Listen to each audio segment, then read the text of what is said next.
Amigos televidentes, de vuelta en este su espacio Cerrando la Noche, y como anunciamos, ya tenemos en otro set al doctor Trajano Vidal Potentini, quien es presidente de la Fundación Justicia y Transparencia.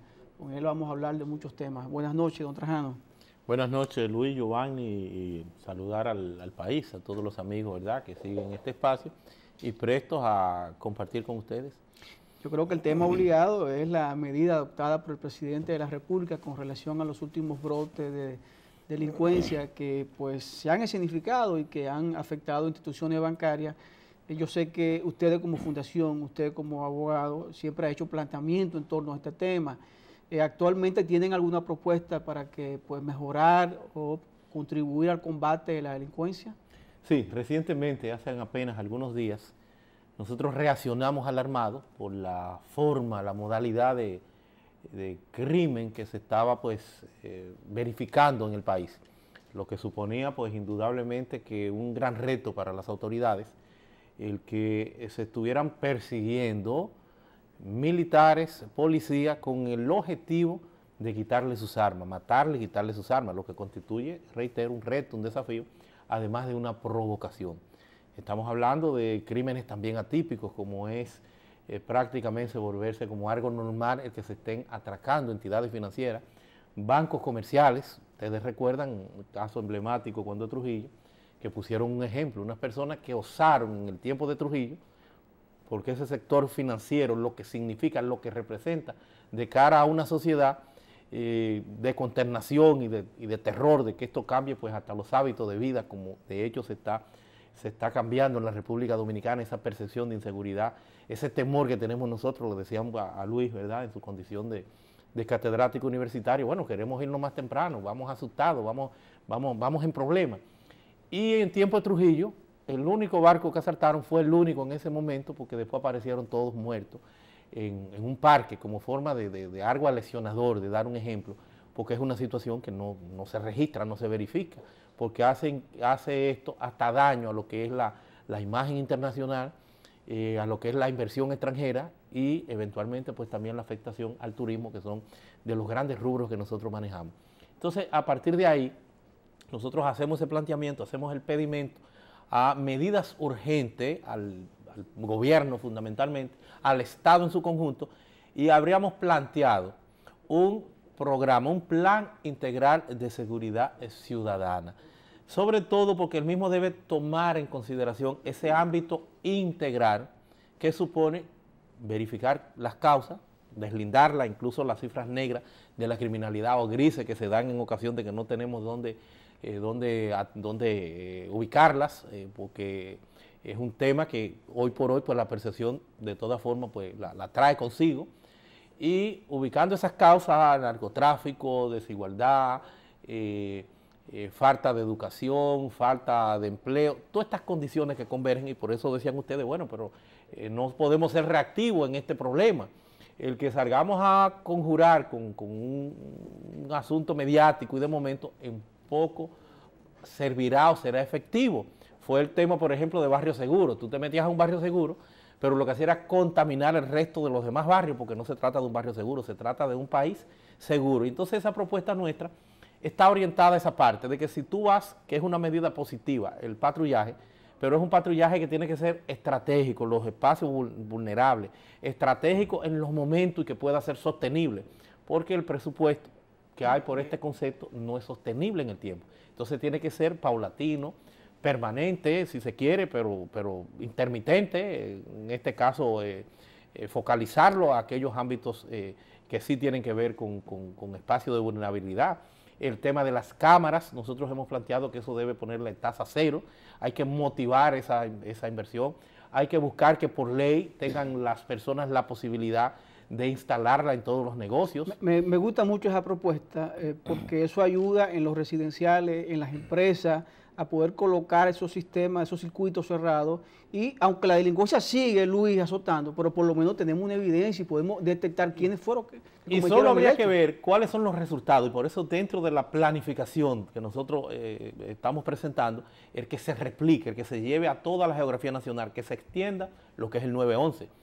Si nosotros vemos el relativo desempeño positivo que ha tenido la policía en los últimos tiempos, su efectividad, es a partir de esa detección, de esa vigilancia, de ese seguimiento, de esa ubicación de individuos que son brindados a través de cámaras de seguridad y en muchos casos del propio 911. Eso es un esquema que es el más trascendente que el gobierno alguno haya hecho en uno o en otro caso, porque a partir de la asistencia que también te dan, pero lo que significa, lo que representa, es el caso de Nueva York. Este alcalde, Giuliani, cómo hace todo esto, y es que cualquier delincuencia, que es ahora mismo de las ciudades más tranquilas del mundo, y que saben ustedes lo que era en otro tiempo, cualquier brote de delincuencia es efectivamente atrapado, perseguido, porque lo ubican con una y otra cámara. Entonces nosotros, además de todo esto, estamos planteando también el que me ubiquen zonas vulnerables que impliquen quitarle el hacinamiento, limpiarla, alumbrarla, que son mataderos permanentemente. Estamos planteando también el integrar a los ayuntamientos. A la hora del socorro, tú no sabes, porque hay una calle que tienen la misma calle, 2 y 3 esquinas en nombres diferentes, y los números también. Aquí hay un desastre, aquí hay un desorden. Entonces esa es la integralidad que se tiene que buscar, amén de un sinnúmero más de medidas como campaña de concientización, obligar también a los medios de comunicación a integrarse con un espacio pagado, ni siquiera pagado, sino espacio que no tengan que ser pagados, porque sean producto de una cooperación, una colaboración, un aporte que por ley se plantee. Sí. Es una campaña de concientización general. Este espacio está dispuesto a eso, a colaborar, a ayudar. Entiendo que sí, pero ni siquiera contribuir con eso. Ni siquiera está el insumo, no están las campañas, porque hay que trabajar en eso, hay que diagnosticar eso. Si no va a tener su otra razón, dice, bueno, pero esto es un asunto cíclico, esto no resuelve nada. Es verdad, no porque se vaya a resolver el problema de la delincuencia, porque lo que se hace es que se atenúa. No hay cómo solucionarlo porque es un fenómeno social. Ahora, no podemos dejar que se nos vaya de la mano, tiene que estar controlado, como es el caso de México. Por eso hemos dicho, bueno, también endurecer las penas. Yo entiendo que para algunos crímenes graves, como es violación sexual, como es sicariato, como es también a que maten policías y militares en el cumplimiento de su deber, no es bebiendo robo, en el cumplimiento de su deber. Eso debe tener prisión perpetua. Claro que sí. Eso es un disuasivo que servirá no para solucionar, porque reitero, la dimensión del fenómeno delincuencial tiene otras aristas que la hemos explicado en ese componente de integralidad. Entonces, servirá entonces para un disuasivo, para que el que haga eso diga, bueno, pero me van a guardar y no salgo más, y que empecemos entonces sí a retirar con carácter absoluto y definitivo toda esa delincuencia, sobre todo con ese componente, reitero, de base, de fundamento, que integre a la sociedad en los órdenes locales. Los ayuntamientos tienen que jugar un papel preponderante en esto, en el orden provincial, los gobernadores, y por qué no a nivel nacional, como tienen un sistema de emergencia, y replicando, llevando ese 911, que en el ámbito del seguimiento y la vigilancia ha dado grandes frutos, muy buenos resultados. Don Luis, usted tenía una inquietud con relación a la ley de partidos políticos y lo que está pasando en el tapete. Bueno, a mí me gustaría escuchar la opinión del amigo Vidal Potentini en relación a las últimas declaraciones de los principales voceros de los partidos políticos sobre el proyecto de ley de partidos políticos que parecería se vislumbra un consenso. ¿No es así? Mira, yo siempre estoy positivo. Yo quiero apostar a que la democracia fluya, a que la democracia se exprese, y más aún cuando tenemos un contexto diferenciado a otros años. Estamos ya transitando casi 20 años. En el 2000, pues los reformistas depositaron un proyecto de ley de partidos políticos, y ha habido una renuencia, una resistencia lastimosa y lamentablemente de nuestra clase política, que se niegan, que no quieren ser escrutados, que no quieren reglas claras. Y por eso hay una serie de ambigüedades, de vacío legal, que sirven para proyectar pues impunidad alrededor hasta de las violaciones más elementales de la propia democracia. Y por eso hemos visto esa apatía. Ahora estamos en un esquema, reitero, diferenciado, en un Estado social y democrático de derecho que plantea la Constitución en su artículo 7. Y como tal hay una redimensión de todo el contexto, de todo el espectro democrático en la República Dominicana. En el 216 tú te encuentras con que los partidos políticos hoy por hoy pues son órganos constitucionales y como tal tienen mayores responsabilidades.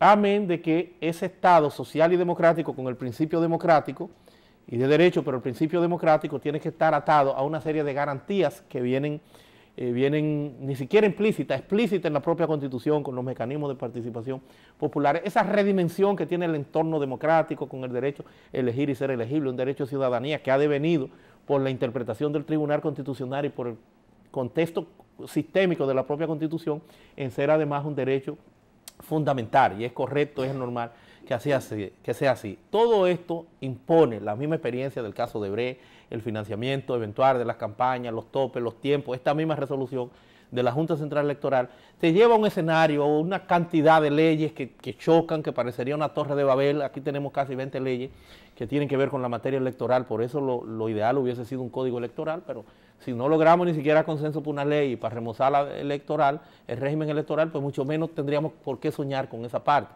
Pero por lo menos una ley de partidos políticos que venga a atesorar todos esos aspectos que hoy por hoy se proyectan como inminentes, que tienen que darse, aun cuando persisten los partidos por un tema de coyuntura, de intereses, de que te convenga en esa lucha por el poder, de si abierta, de si cerrada, y cómo esto lo han metido como una especie de caballo de Troya, que sería lo que estaría imposibilitando. Será difícil, no veo necesariamente que se advierta que hay un consenso al doblar de la esquina, porque hay una intransigencia en ese esquema, que aun cuando hay sectores ya que han cedido con el tema de primarias abiertas, pues otros no, y van reorientando eso a lo que son sus condiciones particulares, porque debimos haber, al margen de todo esto, y tal vez no era el momento, estar conteste con esa necesidad y meter una ley de partido político. Por eso yo era de opinión, y era lo que había dicho, bueno, vamos a quitar el componente de las primarias en uno y en otro sentido, y vamos a dejar que esa modalidad se le dé a los partidos, y que ya cada partido internamente pues resuelva su problema, pero se quiere ponerle un candado a la parte de si cerrada, si abierta, desde el mismo espacio de la ley, y todo esto pues sigue entonces operando como un caballo de Troya que no sabemos si necesariamente va a concretar en un aspecto positivo, pero nosotros vamos a seguir demandando, vamos a seguir pidiendo, como sociedad civil, como entidad que se preocupa por los temas democráticos, en que esto se dé, y es la aspiración que tenemos de que después de este periplo de casi 20 años, pues logremos tener una ley de partidos políticos. Bueno, eso aspiramos como sociedad. Ojalá eso es lo que queremos. Y se pueda aprobar lo antes posible, pero yo pienso que está la ley electoral que puede aprobarse, con eso no hay ningún tipo de discusión ni objeción. ¿Por qué no se aprueba la ley electoral? Pero lo lamentable es que aún con la ley electoral pudiéramos estar en algunos aspectos hasta planteando involuciones. Fíjate, tú que eres un testigo de excepción de grandes procesos a nivel electoral como abogado litigante de la materia, estrenando esa modalidad, esa alta corte, que si observamos, manejamos la ley, nos vamos a ver que no es una ley mala, aun cuando data del año 1997, más de 20 años, 21 años a la fecha, es una ley que trae por encima hasta de la legislación normal y natural de la República Dominicana instituciones que hoy por hoy todavía quedan grandes. El amparo, cuando ni siquiera estaba reconocido, había un amparo electoral dándole esa connotación y esa trascendencia en esa ley electoral vieja que está ahí, esa connotación y esa trascendencia a el derecho a elegir y ser elegible, al componente político como un derecho fundamental, sin que tuviéramos esa connotación y que nos manejáramos con la corriente del neoconstitucionalismo. Pero una ley también que permite o da la posibilidad de las candidaturas independientes, que debe ser un factor determinante en un escenario, en un contexto como el actual, que te plantea el Estado social y democrático de derecho, en que eso que es un derecho fundamental no puede ser necesariamente hegemonizado total y absolutamente por los partidos. Tú tienes que darle una vía a que sin cortapisas tú tengas cómo acceder a ese derecho, y se está planteando esa involución que no la tiene la ley actual. Entonces hay muchas cosas que preocupan aún en estos aspectos, porque ya los políticos lo que están es por organizarse un traje que responde a sus intereses. Dicen, bueno, el transfugismo, ¿cómo lo vamos a resolver? ¿Cómo es que están vendiendo? Bueno, pero es un mal endémico propio de la clase política que le da cobijo, porque son los que están comprando gente para aquí y para allí.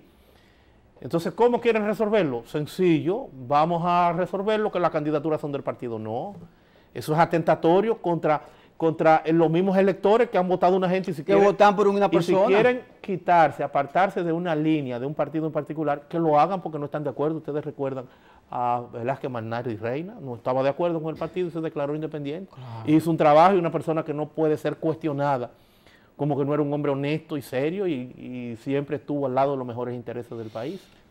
Don Trajano, hay una pregunta que de verdad vamos a formularla y no sé cuál sería su impresión, tanto suya como los amigos televidentes, y hemos visto que en el caso de Brasil, luego que Lula sale del poder, pues años después, lo vemos que está tras los barrotes. Creo que lo mismo pudiera suceder en Ecuador, cuando vemos que el presidente Correa, pues, bueno, ya lo están persiguiendo. Pues denuncia, hay una orden de arresto. Denuncia persecución y en este caso dice persecución política porque los están vinculando a un caso que fue hace años que sucedió, aproximadamente como 8 o 10 años, y hoy sale a la luz pública. Me parece, por cierto, muy traído de los moños, ¿verdad? El que sea. Exacto. Además que él hizo una ofensa personal, de frustración, porque ustedes saben cuál es la situación del presidente Lenín Moreno en la parte de físico-motor. Físico-motor, y entonces hizo, parece, una observación que hay como problemas más profundos personales. Y él podrá tener su dolor porque dice, bueno, si soy yo que llevo a este hombre al poder y me sale esto, es una situación difícil. Pero la pregunta es la siguiente, en el país solo tenemos un caso, un ejemplo, y es el ejemplo del doctor Salvador Jorge Blanco, que cayó preso siendo un expresidente de la República. ¿Pudiera suceder esto en la República Dominicana en el futuro? ¿Pudiéramos tener...? Bueno, sucedió con Balaguer, aunque Hipólito pues sentó la base de que los presidentes pues no caían presos, dijo en algún momento. Pero en la medida de que avancemos, de que haya institucionalidad, si hay un presidente que tiene algunos aspectos que tendrán eventualmente vocación penal, evidentemente que sí, que creo que tenemos que avanzar y por eso tendrá que haber ese empoderamiento cívico, ese seguimiento por parte de los dominicanos y dominicanas, siempre haciendo las exigencias del lugar y de rigor. Tenemos que crecer institucionalmente porque eso no es una cosa del otro mundo. Un presidente tenemos que empezar a asimilarlo como un ciudadano normal, y más aún cuando sale, que por su investidura tiene que ser objeto de un tratamiento, de un respeto. Yo creo eso. Por eso yo veo ahora en la actualidad que Obrador dice, bueno, en México, no quiero el avión, el pueblo me va a cuidar. Eso es una locura. No. Porque tú tienes ya algo que tú tienes que asimilar y que tienes que conocer. No es el pueblo, tú tienes que tener una seguridad en función de lo que tú significas, tú representas. Tú eres el presidente, un avión también privado. Hay un narcotráfico que ahí. tú me digas, no voy a dejar la casa. Eso es comprensible porque perfecto, puede otro espacio. Pero eso le lució a Mojica. Porque allí en Uruguay estamos hablando de apenas 3 puntos y tantos millones con un nivel de vida por allá arriba. El estándar que te utilizan es que hay 4 veces más vacas que seres humanos. Hay 13 millones de vacas y hay apenas 3 millones y tantos de ciudadanos. Es otra la situación en México, que te matan candidatos, periodistas, de todo, y que hay una violencia y unos carteles. Yo creo que los más sanguinarios son los mexicanos. Entonces, ¿cómo tú me vas a decir a mí que el pueblo te va a cuidar? El pueblo tiene esa responsabilidad, el pueblo tiene esa logística, tiene esa organización. Eso es una locura, porque es la solemnidad de esa función que tú estás detentando en un momento. Entonces, creo que sí, que podremos crecer en algún momento, fortalecerlo institucionalmente, y eso no tendrá mayores inconvenientes. Si hay con qué imputarlo, no presidente, cualquiera. Esa es la aspiración que tenemos y es a lo que tenemos que caminar. No porque sea orientado necesariamente un presidente, no. A un ciudadano que haya tenido una condición bajo cualquier concepto, bajo cualquier criterio, sí. No el caso de Correa, porque reitero, me pudiera parecer que hay algún componente ahí de persecución política, porque hay aspectos que nosotros pues no estamos en ese día a día, ni ese seguimiento, pero que sí explican lo que está pasando allí. Hay otros temas que están a pájaro de vuelo sonando en el ambiente, y precisamente unas cartas que están circulando donde la doctora Miriam Germán Brito pues recientemente salió a circular una carta donde pues fue objeto de si se quiere decir, un boche del Procurador General de la República, del presidente de la Suprema Corte de Justicia, pues, y hoy vemos que hay otra carta más circulando. ¿Esto pudiera crear algún problema a lo interno del aparato judicial de la República Dominicana? Sobre el caso de Odebrecht, que es la génesis de todo este problema, yo habría dicho en alguna oportunidad, cuando apenas se iniciaba, de que por la jerarquía de quienes estaban imputados en calidad de encartados en este proceso, al más alto nivel en el entorno político, esto pondría a prueba la institucionalidad de la República Dominicana. Una institucionalidad que conocemos que es débil, que es deficiente, y como tal viene expresándose en esta discusión, en esta guerra, primero en la Suprema Corte de Justicia, que es donde se da, que sacan hasta de quicio, si se quiere, de tono, de compostura al presidente Mariano Germán Mejía, y califica a Miriam Germán Mejía y a Laura Pelletier del PECA, la califica de atrevidas, las declaraciones, bueno, y ellas, porque si dan unas declaraciones atrevidas, pues se infiere de que es un atrevimiento en su contexto y en su conjunto. Primero, esa guerra a lo interno de Suprema Corte de Justicia plantea grandes inconvenientes, porque los jueces deben asimilar, deben entender que tienen que expresarse por sentencia, porque si no se estarían descalificando y descalificando las posibilidades de una condena en un caso tan emblemático, en un caso como el de Odebrecht, porque le está dando los insumos, en el caso de la magistrada Miriam Germán Mejía, que me merece todo el respeto, pero le está dando, dejarse llevar este manejo mediático de todo esto, porque no es carta a lo interno, de diferencias que pudieran darse y resolverse entre ellos.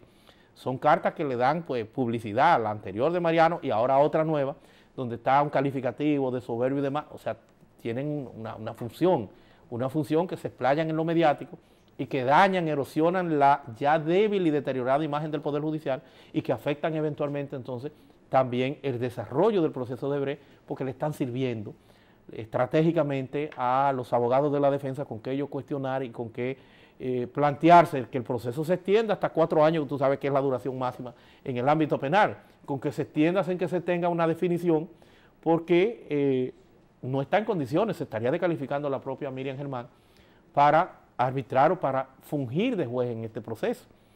Porque si está planteando de que el Ministerio Público lo que está escondiendo las debilidades, que ya lo proyectó en un voto disidente que dieron una oportunidad, todo esto le tira muchos inconvenientes, muchos problemas, mucha oscuridad al mismo proceso de Odebrecht. Entonces eso es preocupante.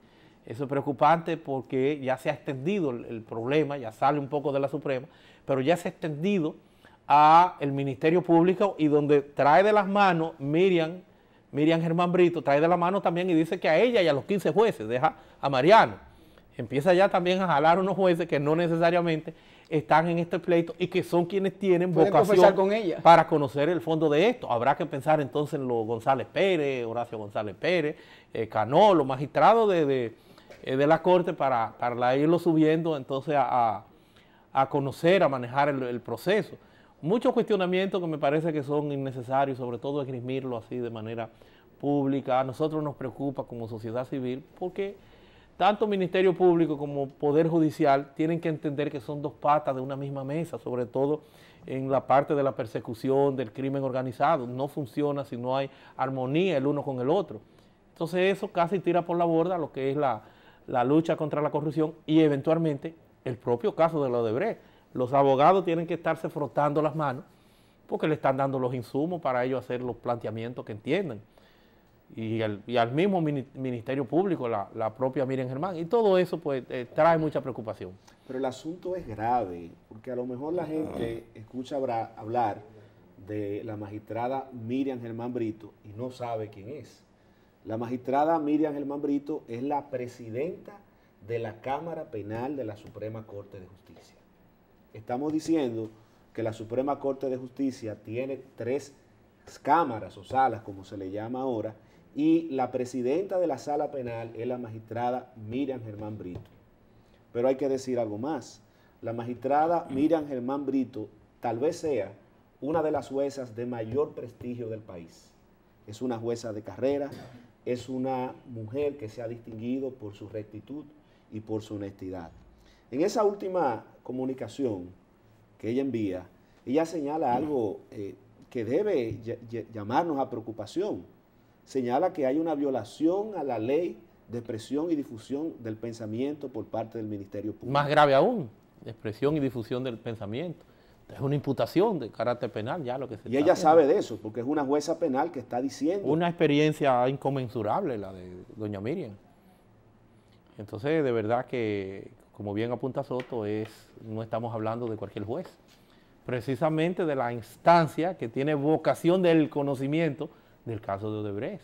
Entonces, es serio, es serio. Por eso nosotros desde aquí hacemos un llamado a que se zanje esa diferencia, a que no continúen esos epítetos, a que no se llegue a esos niveles, porque ya Miriam, reitero, no está haciendo un planteamiento ella sola, sino que arrastra, es ella sola, porque es una carta de ella, pero arrastra a los demás jueces a ese eventual enfrentamiento que en nada, señores, ayuda a la justicia y al propio caso de Brecht, que es un caso que nosotros aspiramos que se profundice, que se lleve hasta las últimas consecuencias, porque no es verdad que son solamente los que están, falta mucha gente.